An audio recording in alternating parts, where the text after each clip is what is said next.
Okay, and I've got camera set up now.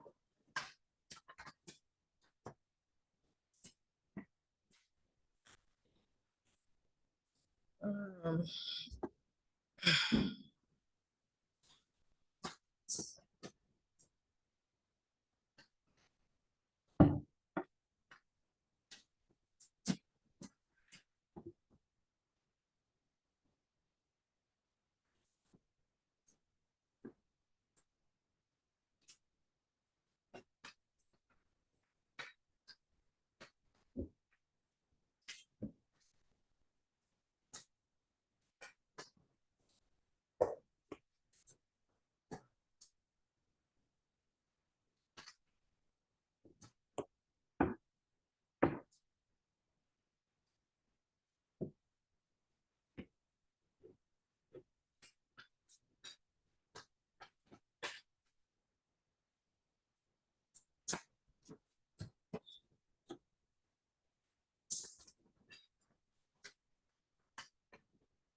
Hey.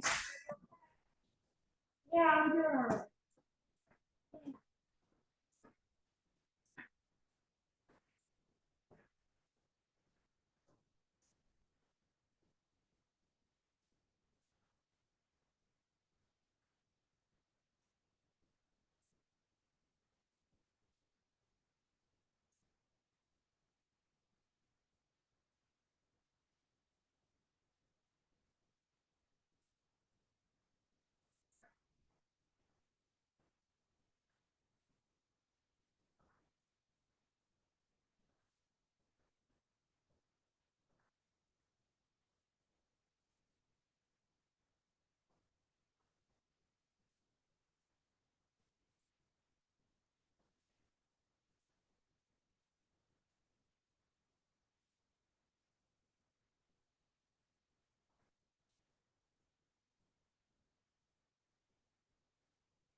Oh,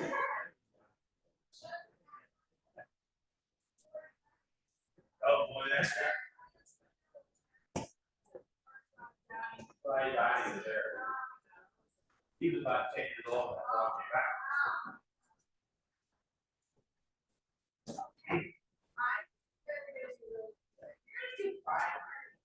Thank you, Marty.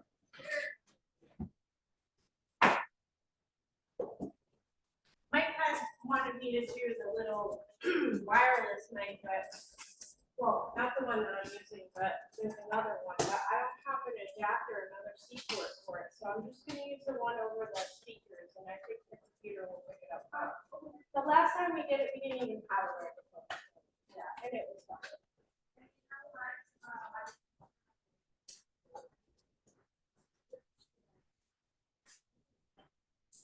What's next week, Marty? Week 7? Yes, Okay. let me get the. Have questions? Because you can see them. Get ready for your house, and Marty has one. Oh. And you could see it.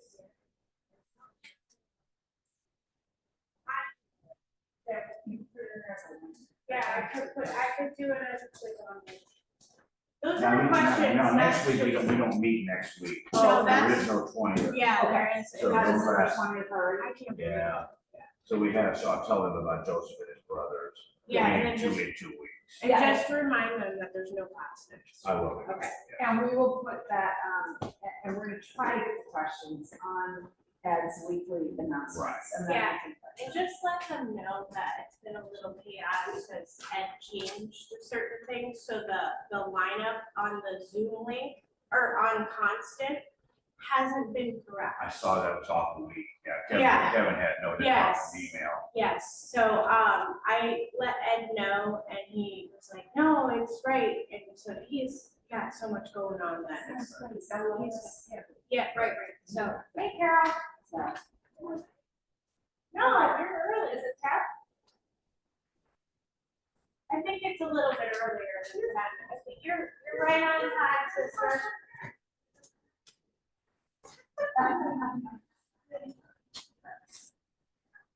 It's 1:30. Yeah. Starts at 10? Yeah. Oh, wait, it's on the power store.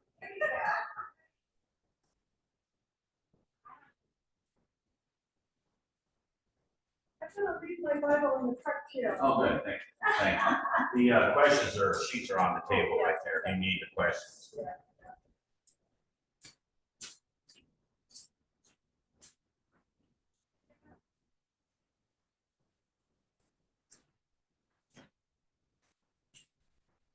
I should be right back.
Right.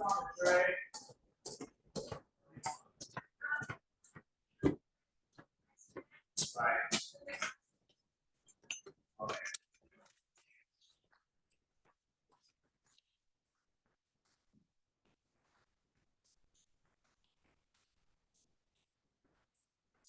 What did I do with my phone?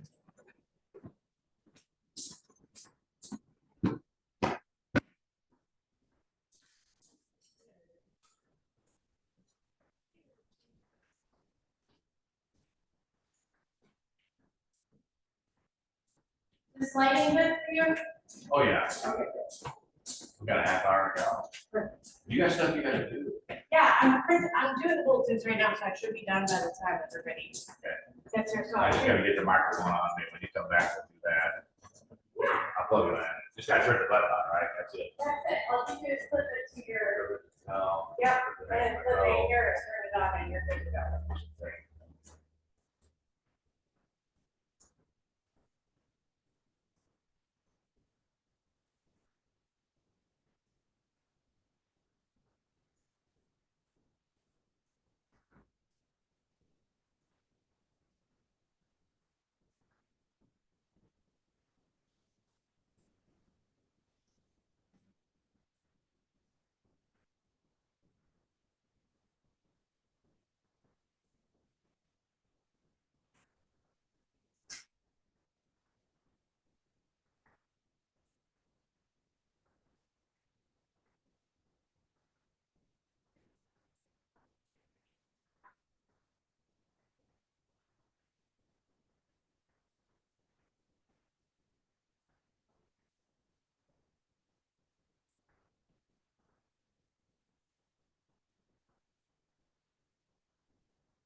Well, this last guy didn't have. You guys. You all socialize. Yeah, there's right. There you go.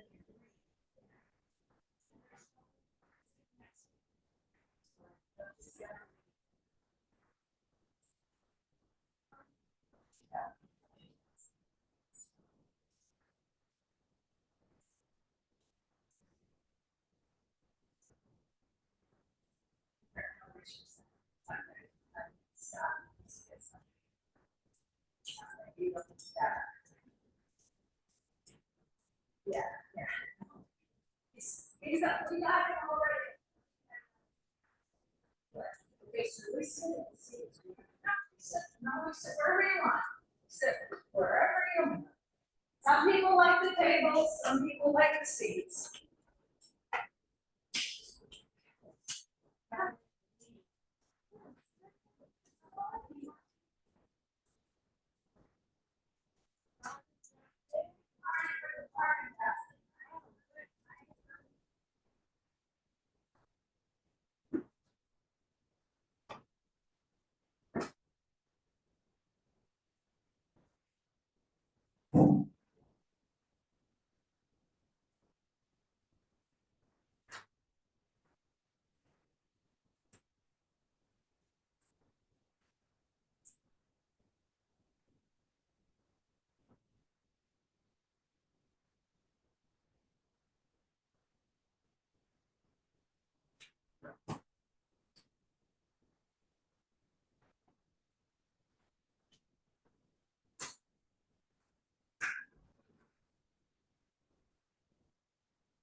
This is your stuff. Yeah.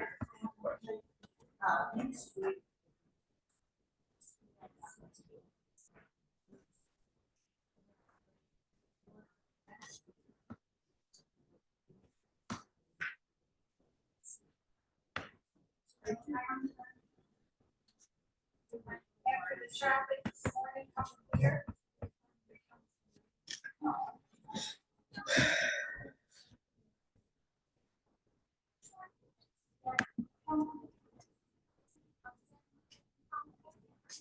I think he always starts with prayer. Yes. I'm just gonna pray for him. Yeah. He's got a lot going on right now. I'm praying for him. I'm just gonna let go of that. Yeah. Sounds That's good. enough. I mean, I really know. I was gonna try and dream up a prayer, but I thought right now we gotta meet it. I'm sure you can Yeah, but that's how I tell people when they're trying to spell my name. right, Always right. like Sherlock. And your first child is Watson, right? Yeah, exactly. Exactly. I think that was his name, wasn't it? Yeah, Watson. Yeah. Watson and Sherlock Holmes.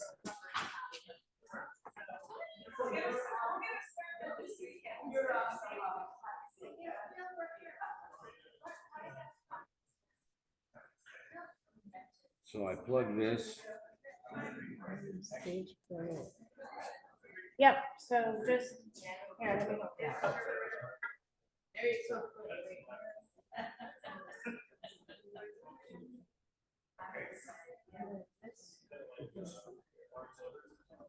Oh, it's just so that I could. And then Put this in my belt, You can put that to your belt and this turns it on. that turns it on.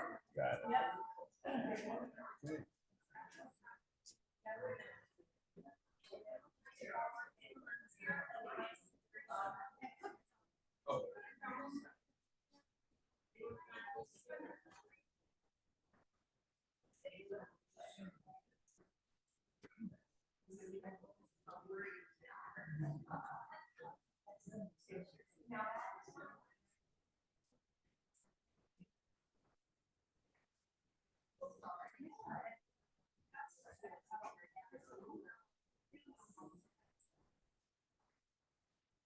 What's going on? Remember, Marty, if things go bad, you can always.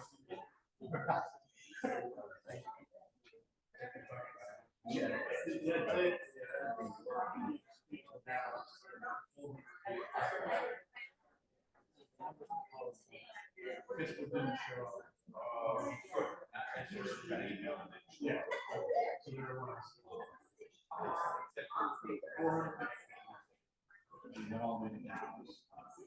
So I just,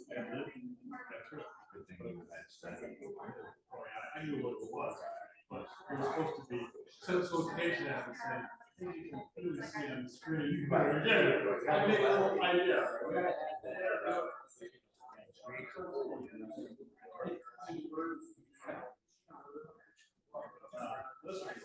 I mean, It's a good first period.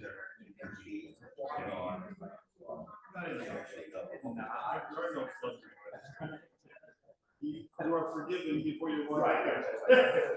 You've been absolved. You're free absolved. Not a problem.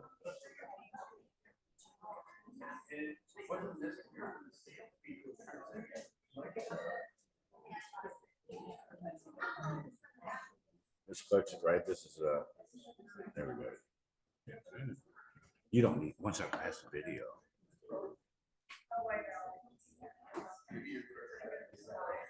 You need to do stuff. yeah, it's okay.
All right, I'm gonna try this. let's do this. Hello? I'm on.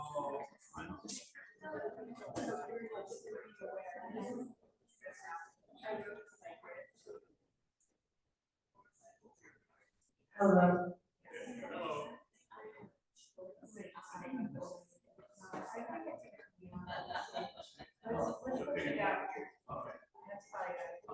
You just might have to, just say hello, hello, hello. Hello. Okay, great. Hi, everybody. Thanks for coming. This is our 6th week of Dysfunctional Families of Bible. And I'm standing in for Pastor Ed. He was called away, family matter. And we're gonna do a little prayer. So I missed my cue, but I'm still here. For those that don't know me, my name is Marty, Roland. I'm a retired history professor from Florida Southwestern State College. That's a world out there in Michigan Road. So hopefully I can add some history tidbits to what we're going to study today. But this is our 6th week of the Bible study of dysfunctional families. It's Jacob and Esau. We will not be meeting next week. So make a note of that. No class on Thursday, February 20th. Okay. And so we'll meet again on the 27th of February, and we'll be doing Joseph and his brothers' betrayal and forgiveness. It's a familiar story because we're still in the book of Genesis for that too. Genesis 37 and Genesis 50. The questions for that week, 2 weeks, will be sent out online. We don't have those today. Normally, we have those available for today, but we don't. If you need the questions for today, they're on the table in the middle where the Bibles are sitting. Any comment or questions for the week? Okay, we'll say a little prayer for Ed, if you wouldn't mind. Dear God, please keep Ed. We keep Ed in your prayers, our prayers, for his visit to his mother. And we feel that he has been a very trying time, so he needs our love and support for all of this.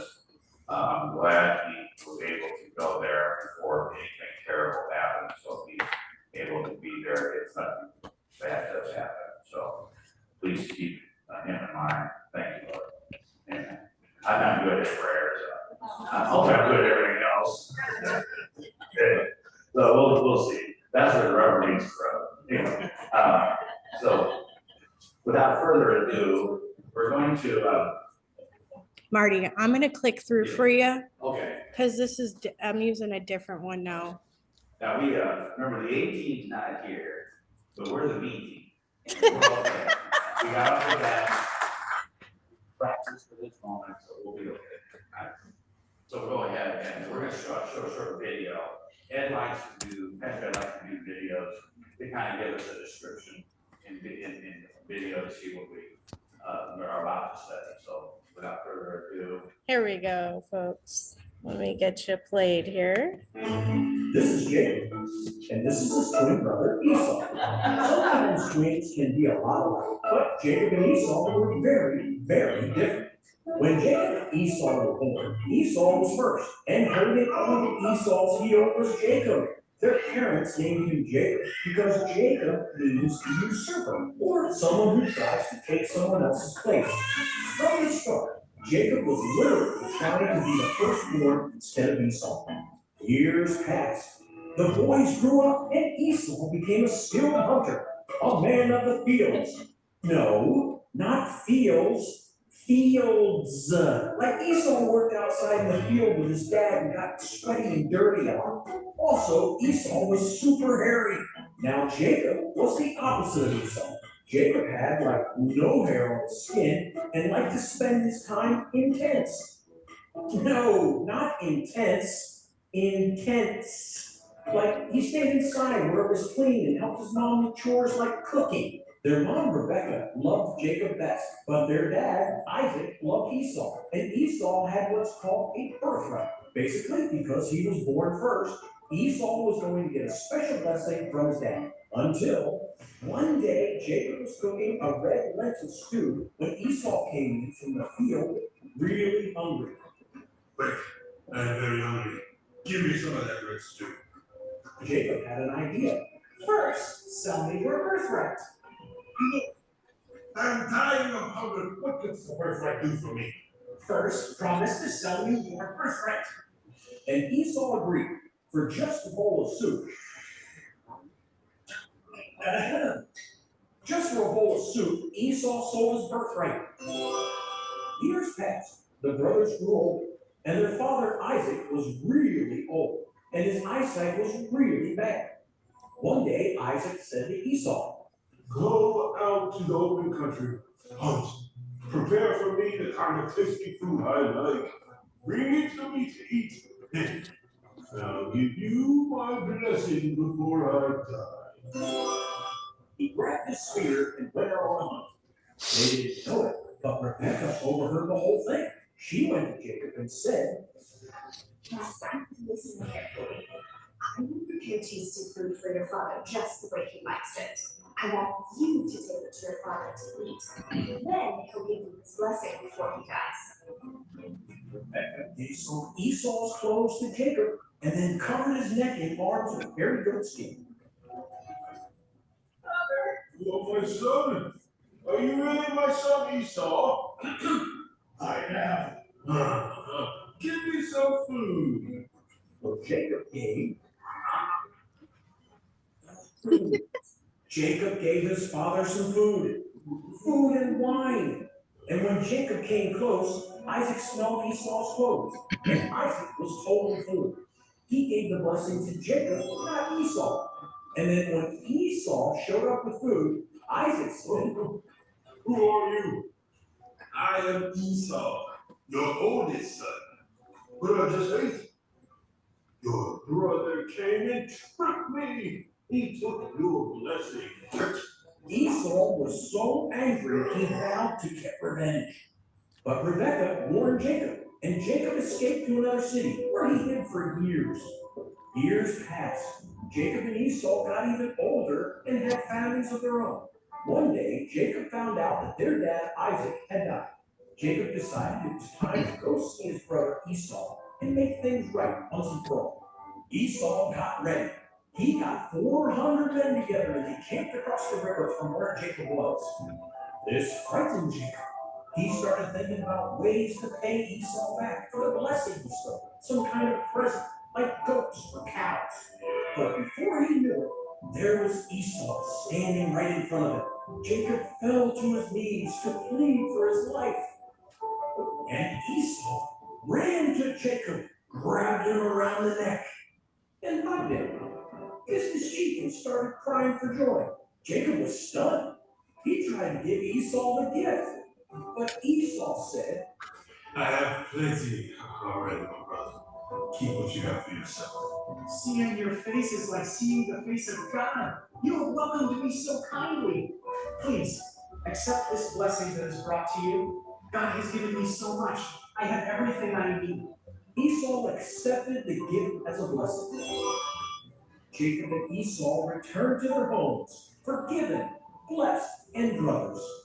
Jacob and Esau's family was not perfect, but God can bless people no matter what they've done. And one day, God will make a way for everyone to be a part of God's family and share in His blessing. And we can't wait for you to hear that story.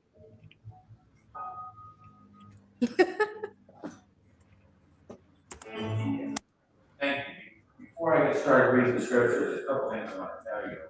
First of all, in the Old Testament, the oldest son usually got about 70% of the father's estate, and then the rest of the siblings would share in the other 30. The reason this birthright is so important is that Jacob will be the progenitor of the 12 tribes of Israel. So whoever got this birthright would be the father of Israel. And Jacob's name, of course, will be changed. And of course, that too is. Okay, so remember this is God's plan. It's as if God said, well, we're not going to do the oldest this time, we're going to do the youngest. And here's how we're going to do it. So you can almost sense, you always want to blame Jacob for being this usurper, conniver type of God. But there's also, God has a plan, and this was, in my estimation, God's plan. Okay, so without further ado, I'll read some scriptures, and then we'll talk more about the consequences of this birth and so on and so forth. Okay, yes. Birthright and blessing are used kind of interchangeably. Right. See, remember, Israel's supposed to be a blessing to the world. So that's how you see. I remember the Jews are the only ones that know about Jehovah or Yahweh. And so they're supposed to spread the word to the world. That's how they got in trouble with God. They want to keep God for themselves. That's how I've always historically interpreted that. Why did they go into captivity? First Israel went into captivity in the 8th century, and then in this later, early 6th century, Judah went into captivity. So the Jews were dispersed. Why did that happen? Simply because they didn't follow the blessings. Now remember, things can be interpreted. This history it gives us an opportunity to try to look at both sides. But that's the way I've interpreted it to be.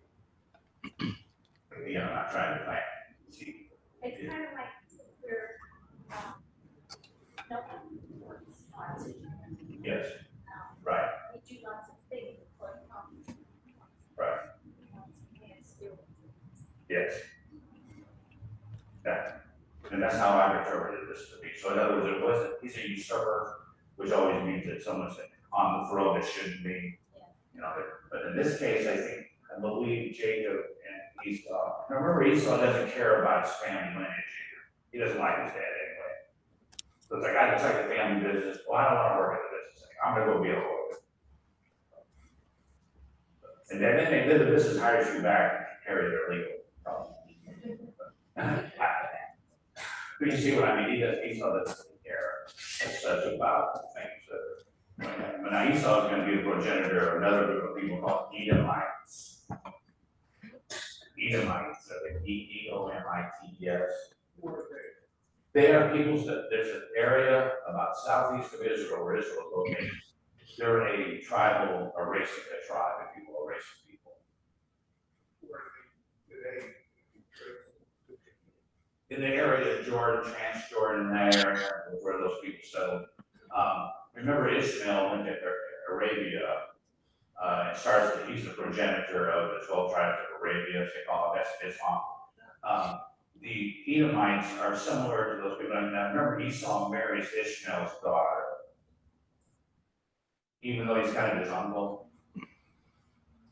Okay, I'm not gonna go into that. There's laws about stuff like that, but we used to marry first cousins in this country. Yes. Yes, we used to marry first cousins, so, yeah, that's why you take the blood test, remember you take the blood test. All right, we'll go ahead and read the verses, and then we'll take it from there. The birth and youth of Esau and Jacob. These are the descendants of Isaac, Abraham's son. Abraham was the father of Isaac, and Isaac was 40 years old when he married Rebekah, daughter of Bethuel, the Aramean of Aram, sister of Laban, the Aramean. Isaac prayed to the Lord for his wife because she was barren, and the Lord granted his prayer, and his wife Rebekah conceived. The children struggled together within her, and she said, "If it is to be this way, why do I live?" So she went to inquire of the Lord. And the Lord said to her, 2 nations are in your womb, and 2 peoples born of you shall be divided. The one shall be stronger than the other, and the elder shall serve the younger. In wintertime to give birth was at hand, there were twins in her womb. The first came out red, all his body like a hairy mantle, so they named him Esau. Afterward, his brother came out with his hand gripping Esau's heel, so he was named Jacob. Isaac was 60 years old when she bore them. When the boys grew up, Esau was a skillful hunter, a man of the field, while Jacob was a quiet man living in tents. Isaac loved Esau because he was fond of game, but Rebekah loved Jacob. Once when Jacob was cooking a stew, Esau came in from the field and was famished. Esau said to Jacob, "Let me eat some of that red stuff, for I am famished." Therefore he was called Edom. Jacob said, "First sell me your birthright." Esau said, "I'm about to die. Of what use is a birthright to me?" Jacob said, "Swear to me first." So he swore to him and sold his birthright to Jacob. Then Jacob gave Esau bread and lentil stew, and he ate and drank and rose and went his way. Thus Esau despised his birthright. So before we get to the questions, I'm going to give you the chronological. This is about the year 2000 to 1950 BC is when these boys were born. Genealogy of the Bibles. Abraham came in around the year 2150 from Mesopotamia to Canaan. So they give you the idea of Abraham and Isaac and then Jacob, Esau. And Joseph comes up next, of course, he's one of the sons of Jacob. So we'll talk about him in 2 weeks. Okay, we're going to do the questions for this question. What does Rebekah's inquiry to the Lord reveal about God's plan for her children?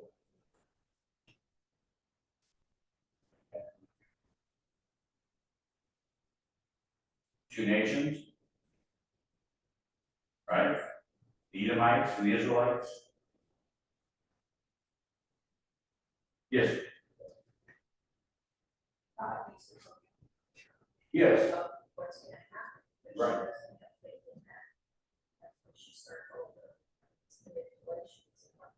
Well,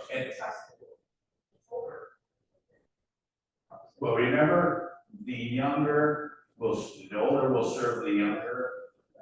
So that tells me that even though one they're born, they're twins, and one is born moments before, you still think that Rebekah has to be cajoled, if that's the right word, by God in some way. We always want to blame Jacob for being this person that was conniver and deceiver, but as it turns out, this is, I think, what God had intended. Rebekah was just a pawn in the game, if you will. When you think about historical analysis, this is huge in the history of Israel, and for the world for that, that how accurate can we actually be in God's plan? Remember, mortal man or moral people don't get to know everything we need to know, so that we like to know, and so maybe there's something to this that doesn't, we wouldn't be able to comprehend or allow to know. Depends on your sovereignty, how sovereign is God. Is he like part-time? The people that founded this country, Washington and Jefferson, they were all called deists. And they believe that God made the world and then basically went fishing. And it's up to us to be custodians of this country. That's why they went to great detail to finalize arrangements so the country would get off on a good start. Not to just trust in God and do what's right for them, but they have their proper documents and so on. That's it.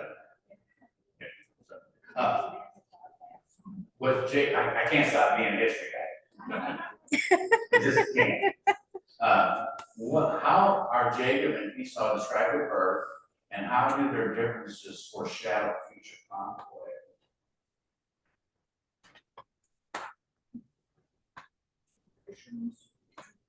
Yes, here's what happens. The Edomites, in the year 586, Judah is attacked by the Babylonians, or the Chaldeans, as they were called. And the Edomites take part in that. They breach the walls of Jerusalem for the Babylonians to win. And so in Psalm 137, there's like a revenge psalm. If you look at that one, it's where we're going to get those Edomites. The Israelites are coming. And in the book of Obadiah, it's like a 3-page book.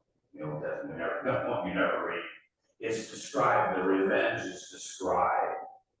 So if you want to see what the Edomites' plan is for the future, read that book, Obadiah, that book. It's about 5 minutes. I wish all the books were like that. You know, it'd be great. So anyway, that's the plan, you know, that's the future conflict I'm talking about. What we're talking about from the year 1900 to the year 500 BC, 580 BC, so we're about 1,500 years before that played out. You know. And they live in tents, or these are Bedouin peoples. They travel around. They're not necessarily getting enough game or anything there to work with the settlers, so they're usually very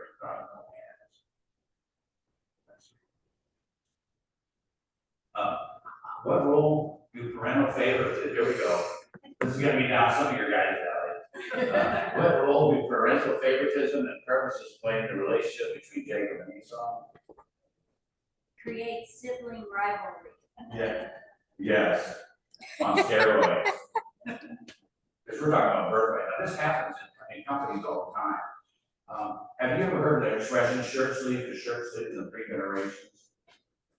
Where the grandfather makes the money, the son maintains it, and then the grandchildren squander it. Oh yeah.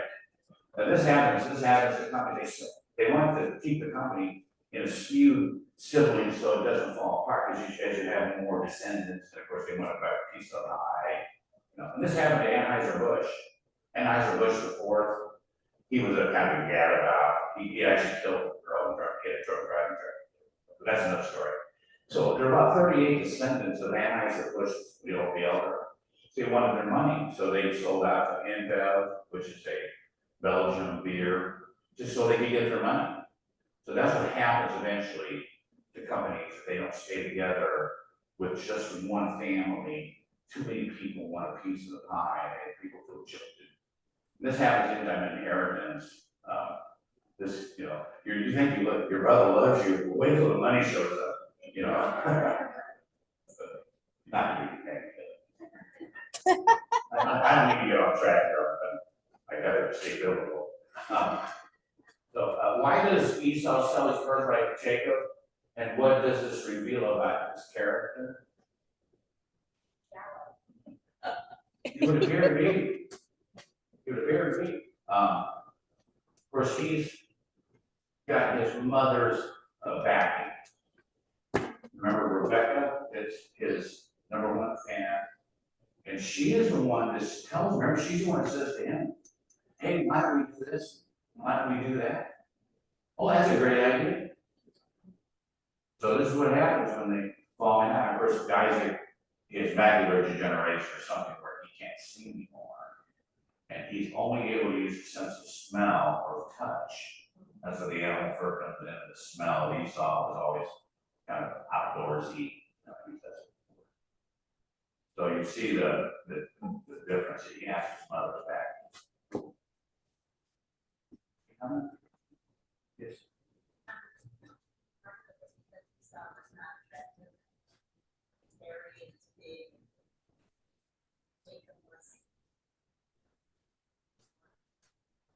Could be. It could. That's something. It could. Yes, He was more like his mother. yes, right. And she was the one, remember, she's the one that's doing it, right? You know, why am I alive? I guess it, I mean, some women don't have children, but most times people don't want to have, women want to have a child. That's what God wants, I know that. You got more people trying to love. But in any situation, she was the one that instituted or instigated it, if you want to call it that plot.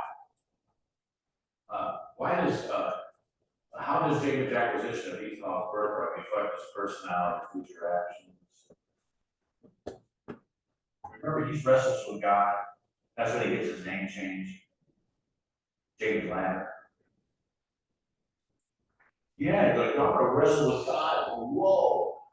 So he's not scared in a sense, and he gets the blessing, the birthright. Yes, but sometimes we have to be careful about people that are motivated by ego or something like that. But sometimes to achieve great things, people don't always are very likable. You know what I mean?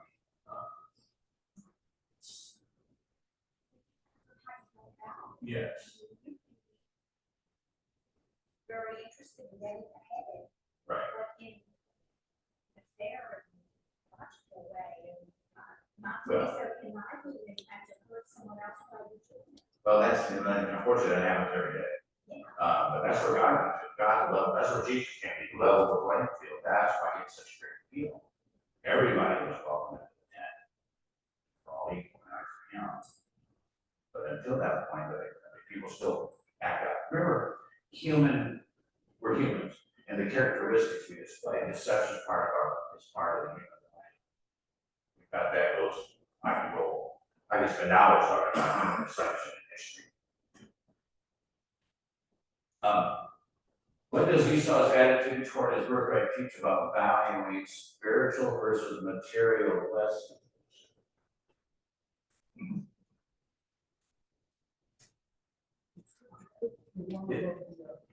Yes.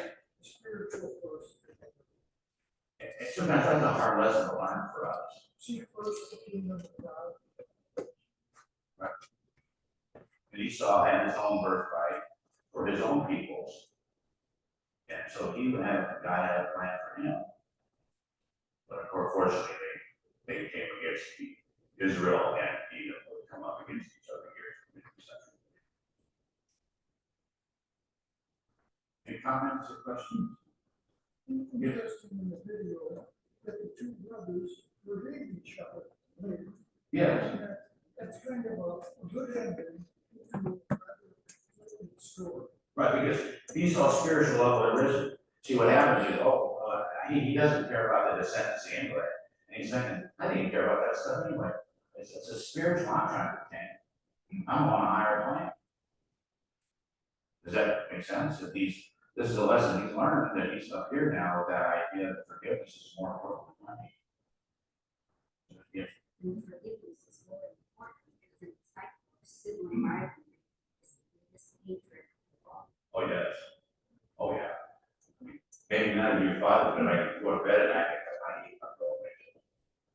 No, I mean, sometimes you get to the point where you get mad at your brother or sister or something. That's why the forgiveness is so important. Right. The blood relationship.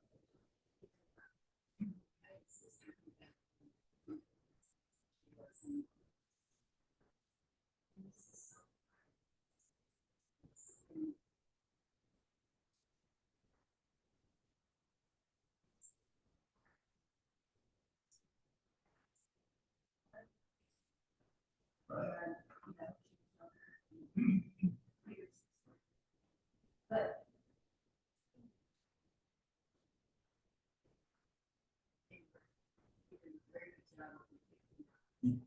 Yes, they did.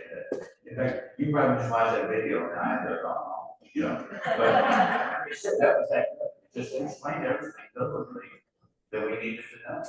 So it. Put into today's context. Yes. It seems to me that all of us are flawed.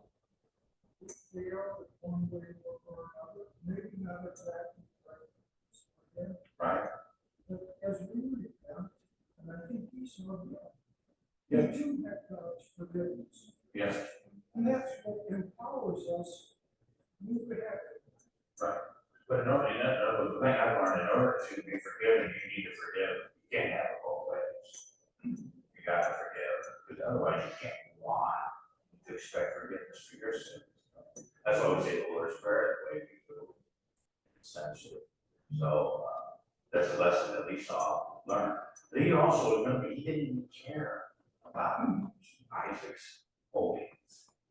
He didn't even really care, he was content just to go hunt food, eat, his appetite was his motive.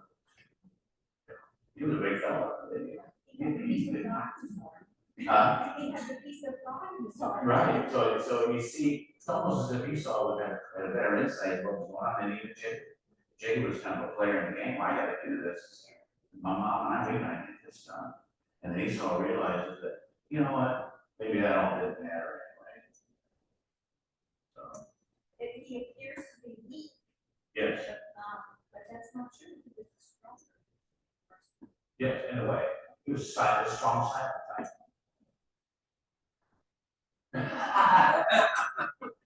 We just don't want to be so bad. And you are. We're gonna go on to that, now we're moving into another chapter from 7, we got about 40 verses to read, so. I'll maybe read some of these, yeah, it's a lengthy one, I hope I have taken up first time, but that's a big time to read these verses. Next slide. Yeah, we're good.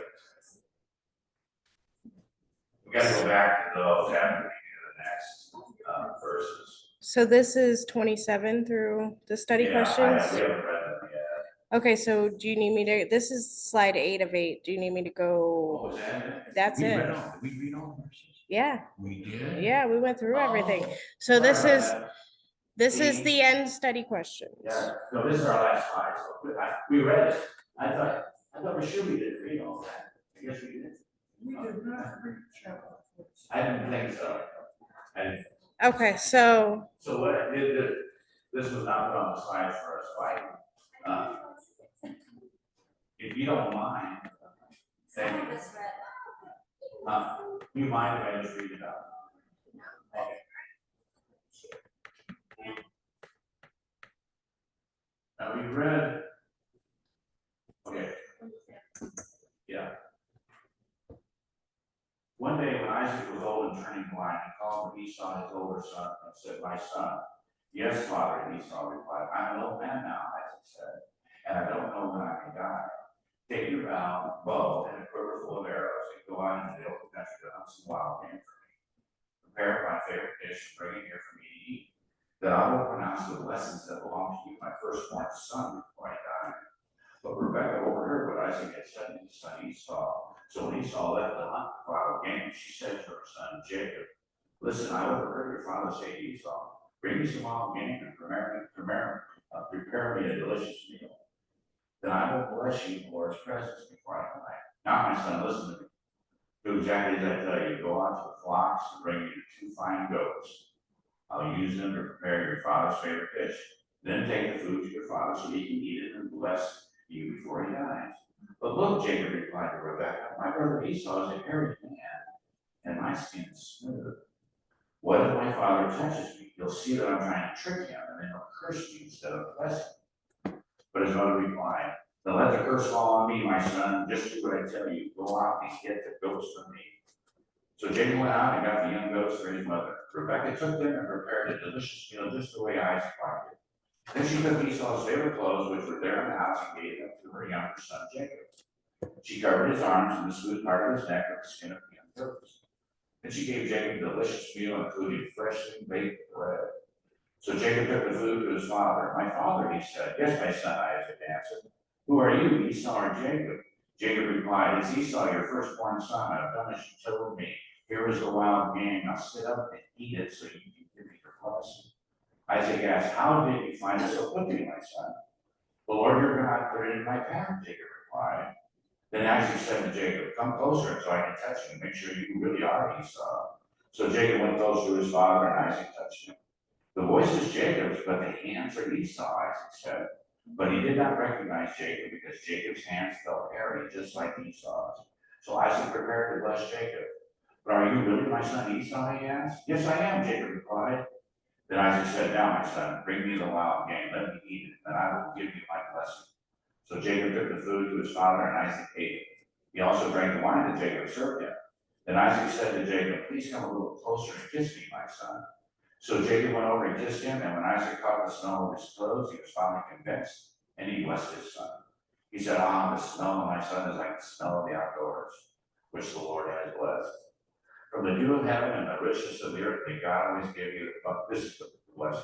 From the dew of heaven and the richness of the earth, may God always give you abundant harvest of grain and bountiful new wine. May many nations become your servants, and may they bow down to you. May you be the master over your brothers, and may your mother's sons bow down to you. All who curse you will be cursed, and all who bless you will be blessed. As soon as Jacob had finished blessing Jacob, and almost before Jacob had left his father, Esau returned from his hunt. Esau prepared a delicious meal and brought it to his father. Then he said, sit up, my father, and eat my wild game, so I can give you your blessing. But Isaac asked him, who are you? Esau replied, it's your son, your firstborn Esau. Isaac began to tremble uncontrollably and said, then who just served me wild game? I've already eaten it, and I blessed him just before you came. And yes, that blessing must stand. When Esau heard his father's words, he let out a loud and bitter cry. Oh, my father, what about me? Bless me too, he begged. But Isaac said, your brother was here and he tricked me. He has taken away your blessing. Esau exclaimed, no wonder his name is Jacob, for now he has cheated me twice. First he took my rights as the firstborn, and now he has stolen my blessing. Well, haven't you saved even one blessing for me? Isaac said to Esau, I have made Jacob your master, and I have declared that all his brothers will be his servants. I have guaranteed him an abundance of grain and wine, and what is left for me to give you, my son. Esau said, but do you have only one blessing? Oh, my father blessed you too. And Esau broke down and wept. Finally, his father Isaac said, you will live away from the richness of the earth and away from the dew of the heaven above. You will live by your sword, and you will serve your brother. But when you decide to break free, you will shake his yoke from your neck. Thank you. That's like a huge gap. So anyway, we have the questions. And we'll kind of go through those. Number 7, what do Isaac's instructions to Esau reveal about his intentions for the blessing?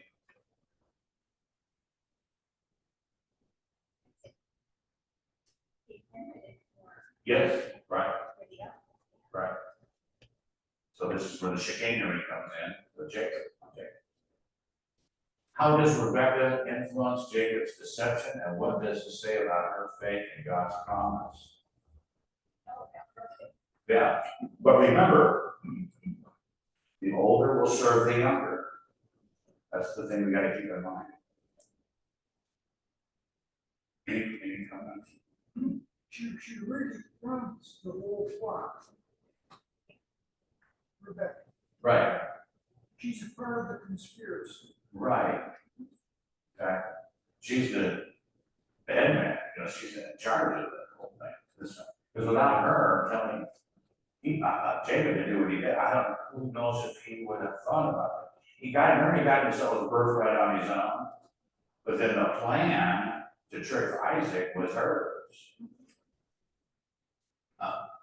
How does Jacob deceive Isaac, and what tactics does he use to convince his father? It's pretty straightforward.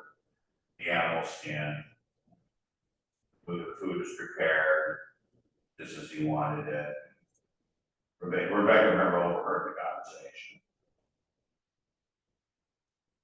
What are the key elements of the blessing Jacob received, and how does it shape the future of Israel? This is big. Remember, he will lord over Israel. Now, still remember, it's still Canaan at this point. Israel doesn't come into play. The name Israel till later. That's the land that had been promised, remember, to Abraham. So this is coming to would be the third generation. And I think that whole idea that those that bless you will be blessed. Mm-hmm. I think that's what we keep coming back with our relationship with Israel. Right. That, you know, if we want to be blessed. Of course, Israel's such a unique history of its own. It became Palestine. Trajan, the emperor, in about the year 114 AD, changed the name from Israel to Palestine. So it's Palestine from, say, 114 AD till 1948. And they got their independence thanks to the United Nations. But they didn't have a two-state solution, which I thought was a problem. They actually had a plan called the Appeal Commission. They actually had this plan of two states for that area. What would happen is that Hitler in the Holocaust hyperventilated all of that. There were 6 million displaced Jews after the Holocaust ended. He killed 11 million people. First of all, there's about 12 million Jews in Europe. He kills about half of them. Well, half of them are 6 million are displaced. Where are they going to go? And the Zionist movement had already started. That started before it, or early in the 20th century. So people had already been moving.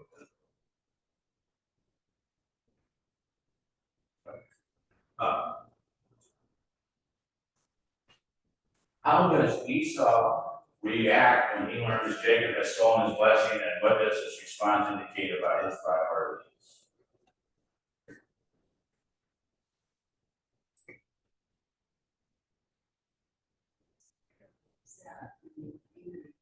Right. Right. Right. Well, we saw in the video how he cooled down. So that's why you don't react out of anger if you can help it. First, you don't. You've been angry, like, oh, I'm gonna do something. No, you're better off with a cooling off period and realize this is bigger than I am. There's something to all of this. Why would my mother have done this? If he ever figures that out. I don't know.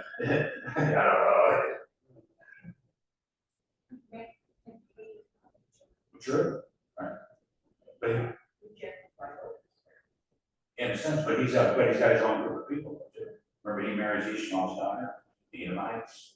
So he's ahead of his own. So he's still got a charge. It's just we don't talk about the Edomites anymore. We talk about the Israelites. Right. The Israelites were Edomites? No, the Edomites are separate races. We've got two nations. Remember, we're rising two nations. So the Edomites are more akin to the Arabs. Right. The Bedouin, we call it the Bedouin tribes. Remember, all this stuff in Israel, this is all tribal, it goes back thousands of years.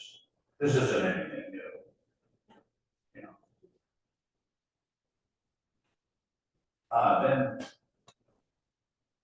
What are the long-term consequences of Jacob's deception for his relationship with Esau and his own future?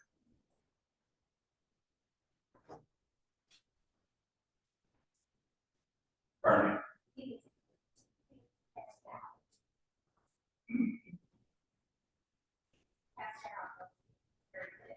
Right. That's long term. You know, I have a map here. I wasn't able to put this up on the board, but here's an ancient map. We always do history. We always try to use maps. Maps are so important. This is the map of Canaan. Here's Canaan in the green. I've even circled here. So if you wanted to look at that, see where Eden is, look at the circle there. See how close it is really. So that's where Jacob is. This is a biblical map, the Exodus and conquest of Canaan. Yeah, we will. That's where Eden is. Yeah. Question for you. Yeah. Right in the very beginning, God reveals his plan. Yeah. But yet, the actors still at that point. The actors, the students for those actors who both like God, look at each individual actor, and we often criticize character faults. Right. How that's we are who we are, but we also have the God influence. Right.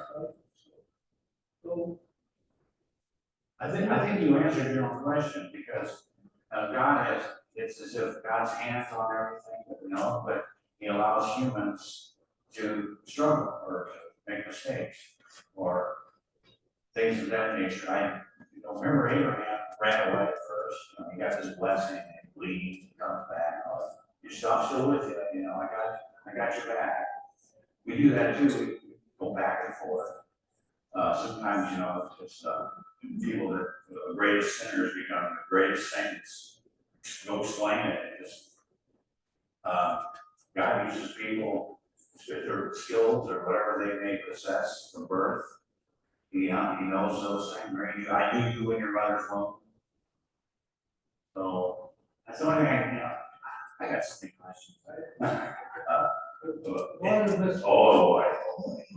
That's why when we read the Bible, sometimes we'll read something and then a month later we'll read the same passage. It'll mean more to us or something different to us.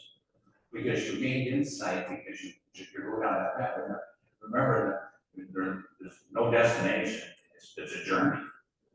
I guess our destination is eternal life, but I try not to think along those lines simply because I don't know what I know.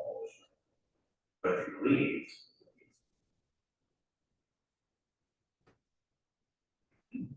yes. To the question number 12, long-term consequences of Jacob's deception, relationship with Esau, very, very strained between the brothers. Yes. Until they made up. Right. Until they reconciled. And then it says, in Jacob's own future, Right. well, he became father of the Israelite nation. Right. 12 sons. Right. Out of Judah, one of the sons, the Messiah came. Right. So he was a key part of God's salvation plan. Right. You could say outside of Moses, Jacob's the most important person in the Old Testament. I mean, you can make that argument. Simply because he's the progenitor of the 12 tribes. Without the 12 tribes, we don't have the history of the Messiah played out. Yes, that shows the 12 tribes. Yeah. And you're from the tribe of Ephraim, right now. Yes, Hannah is descended from this tribe. Yes. We are the presence of the Lord. And the funny thing was, my father was Catholic and my mother was a Christian Scientist. Right. Picture a Catholic scientist. Right.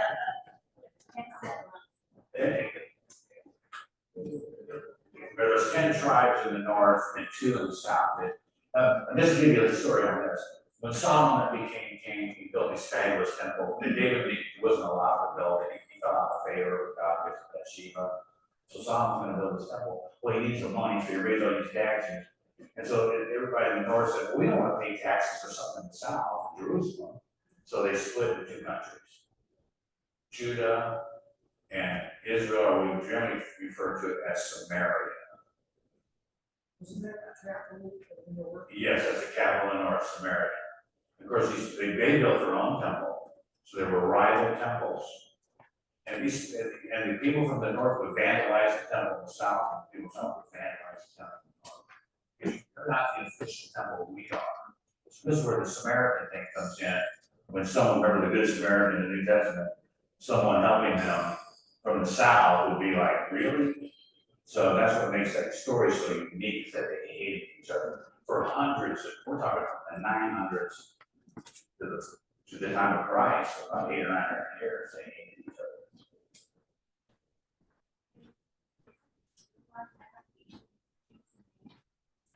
Yes, but there's certain Arabs, that hate them more. Remember, Sunni and Shia. 80% of the Arab world is Sunni. The Sunnis, the Shias hate them more. They fight each other over their differences. But remember when Israel got attacked in 1948, Egypt was the front country. If it wasn't for Egypt, there would have been none of that. In 1967, Egypt was going to attack again, and unorthodox brother told Israel about it, and Israel did a preemptive strike and took the Golan Heights, the West Bank, and Gaza. And they won the war, nobody expected them to win. And that's what they're still struggling over today, is Gaza and the Golan Heights, the West Bank of the Jordan. So that goes back historically. Now, we pay Egypt about 40 billion a year to keep them off Israel's back. We started bribing Egypt. Remember Jimmy Carter and Anwar Sadat, they all came together, Monaco band, came together. We started bribing Egypt. And Mubarak, honestly, Mubarak, he left about 10 years ago. His estimated worth is about 100 billion. So you can see where those billions went. But anyway, that's the way history works in some ways. So that's my story. I'm sticking to it. Thanks for coming, guys. I appreciate coming.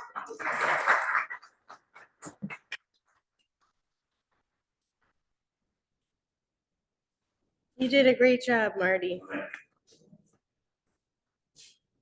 Remember, about 2 weeks, we're doing Joseph and his brothers, and the questions will be sent out on the email.